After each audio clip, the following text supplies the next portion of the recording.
Bonjour, j'interviens pour le compte de Métatlantique sur le salon Biogaz Europe. Aujourd'hui, notre mission était de développer la partie maintenance et éclairer les gens sur des solutions qui leur seront pérennes dans les années à venir. En l'occurrence, la collecte des éléments nécessaires à établir des plans de maintenance tout à fait cohérents. Aujourd'hui, il est hyper important de détenir toutes ces informations de manière à pouvoir les traiter en temps et en heure, de pouvoir intervenir sur les différents matériels, de pouvoir commander les pièces détachées et de pouvoir pérenniser les installations de manière la plus simple et la plus rapide possible. Aujourd'hui, sachant que les interventions sont aussi liées à la production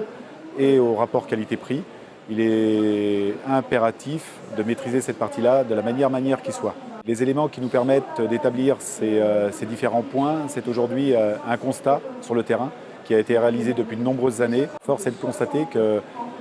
différents critères ne sont pas respectés, en l'occurrence la fourniture de ces différents types de documents, et qu'il est compliqué pour les opérateurs et les personnes de maintenance sur les sites de faire la part des choses et de pouvoir obtenir l'ensemble de ces éléments. Métatlantique, on est situé dans les Pays de la Loire. Aujourd'hui, notre mission est vraiment une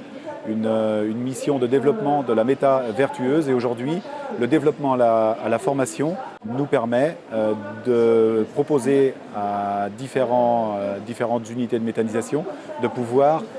prétendre à des formations adaptées et à leurs demandes. Pour en savoir plus,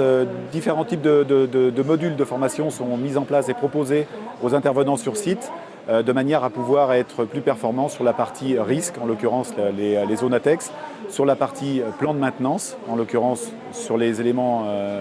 que l'on vient de citer, sur éventuellement des projets de conduite, de passage de cassettes et de modules de conduite, et éventuellement sur des interventions plus particulières comme l'agronomie ou éventuellement la biologie des digesteurs.